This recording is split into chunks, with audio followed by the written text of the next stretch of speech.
Good evening. The deadly toll of gun violence is again our top story tonight. Yet another shocking attack in California. And then just a few hours later, a deadly shooting in Washington state. 3 people in Yakima, Washington were killed in what appears to be a random shooting at a convenience store there. Amna Nawaz is co-anchoring again from California tonight.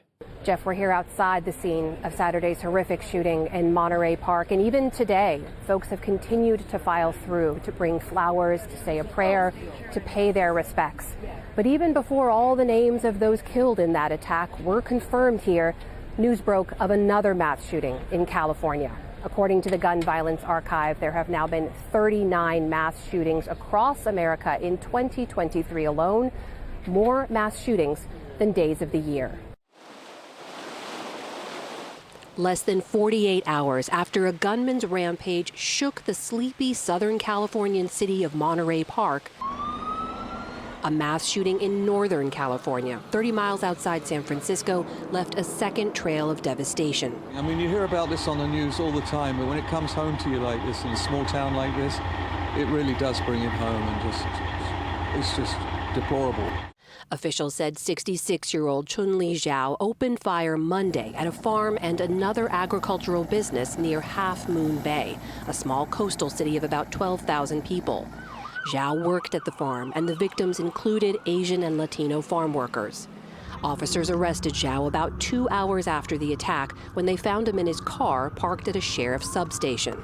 San Mateo County Sheriff Christina Corpus. All of the evidence we have points to this being the instance of workplace violence. Our hearts are broken, and we're working together with the community to heal this tragic incident. Even in a state with some of the nation's strictest firearm laws, this month has brought a wave of gun violence across California. Last Monday, 6 people, including a teenage mother and her baby, were gunned down in the Central Valley, a shooting thought to be linked to gang activity. On Saturday, the massacre in Monterey Park, then the killings in Half Moon Bay. And last night in Oakland, a shooting left at least 1 person dead and 7 others wounded. California Governor Gavin Newsom tweeted last night that he was at the hospital meeting with victims of one mass shooting when he got word of the shooting in Half Moon Bay. Tragedy upon tragedy, he wrote. Back in Monterey Park, residents continue to grapple with the trauma of Saturday night's shooting.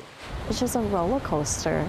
We're going waves after waves after waves. Nina Locke is the director of behavioral health for the Chinatown Service Center, which is providing counseling for grieving families and community members here in multiple languages. Mainly right now is Cantonese and Mandarin. We do have other Chinese dialect like Chuchao, Fujianese, Toishanese. Why is it so important to provide that in-language service? Yeah, the rapport building. If they see somebody of the same ethnicity, it's easier for them to open up and make that connection and know that we understand each other.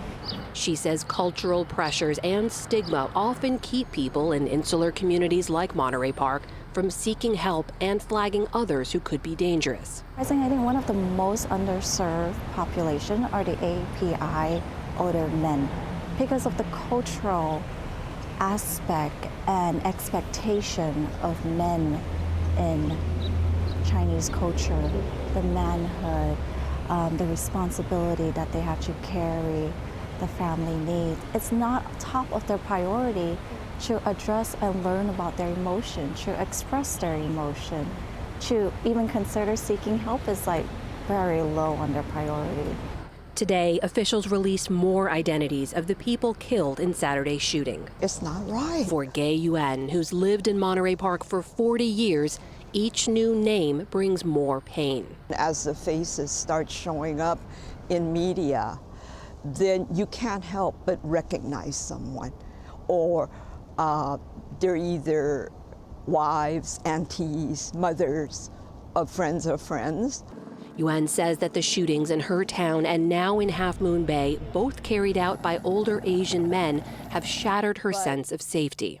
To think that many of us chose this neighborhood 40 years ago, 30 years ago, 20 years ago, very often we pick these neighborhoods for the safety for our children. when shooters were non-Chinese, then it's like, oh, it happened somewhere else, right? But now we have 2 back-to-back incidents when there are Chinese. We need to deal with it. We need to feel the pain, but we also need to sit and look at, how do we prevent this? And the streets here that have been mostly still for the last couple of days are starting to come back to life. People are out and about. Shops are beginning to reopen as well. But people here tell us immigrant communities like this, they are built on hope and they are fueled by resilience. Jeff, people here say they're going to be relying on both of those in the days ahead.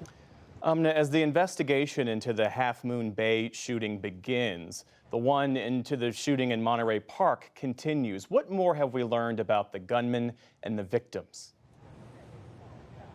That's right, Jeff. I mean, just today we learned from the LA Coroner's Office that the victims here in Monterey Park all ranged in age from 57 to 76. We're also learning incremental details about the gunman here, about his life, from people coming forward and sharing stories in various news reports. But the biggest question here revolves one around the weapon, that semi-automatic pistol that he used that had an extended high-capacity magazine. That firearm is illegal and has been banned here in California for decades.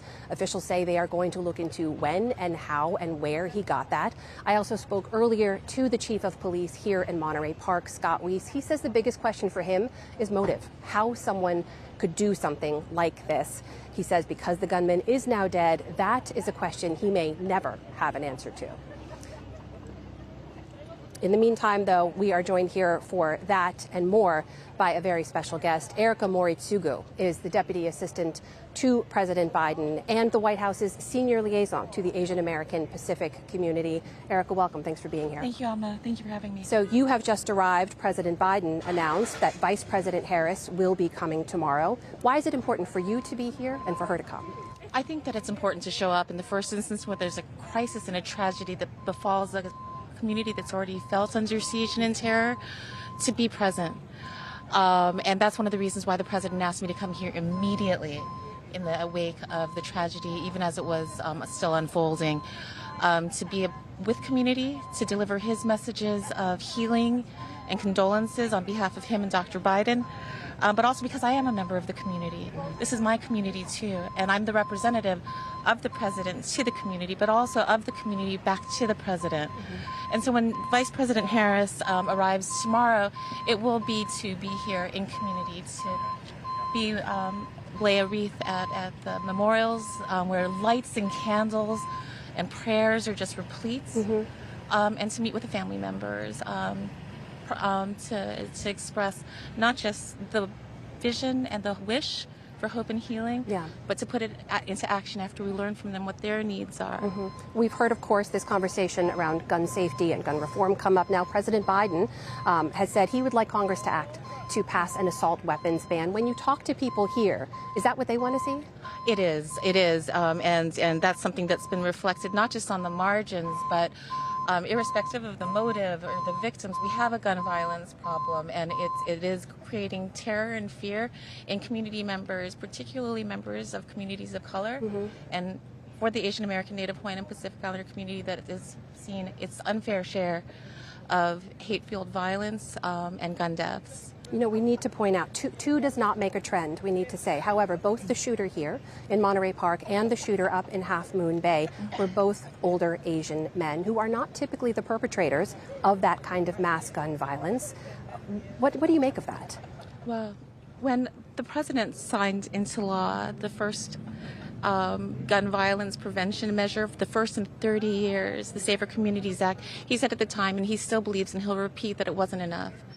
And so irrespective of, again, you know, the shooters and what's still not known and that we're going to continue to learn and heal from it, we can't ignore the fact that there's a gun violence problem and that there are too many tragic deaths, number one. And number two, that Asian American, Native Hawaiian, and Pacific Islander communities live in fear, and these deaths and the deadly violence that have beset the community is a problem that persists, in addition to the fact that there's a mental health crisis that I think besieges us all, and we can't forget to center the fact that there are victims and that there are families and surviving members and community members and friends and allies and neighbors of those victims who are on a long path and a long journey to healing.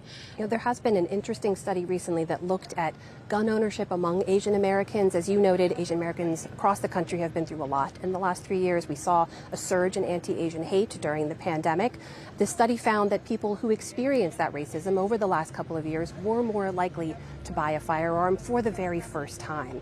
And I just wonder what you make of that. What does that say to us? Yeah, I think that one of the things that I've observed is that people are not leaving the house, that they're not able to live their everyday lives. And that's also a problem, because the isolation that people feel in times of terror and fear is not healthy either. And that's one of the things that I've seen here on the ground when I came here when I arrived yesterday, when I came to the 2 makeshift memorials, when I spoke to community members and community leaders and allies and neighbors of the Asian American, Native Hawaiian, and Pacific Islander community, is that the path to healing is a long process. It's not the work of a day.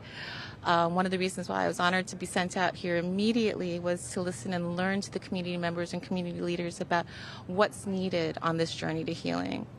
Erica Moritsugu, Deputy Assistant to President Biden and the White House's Senior Liaison to the Asian American Pacific Islander community. Thank you for your time. Thank you, Anna.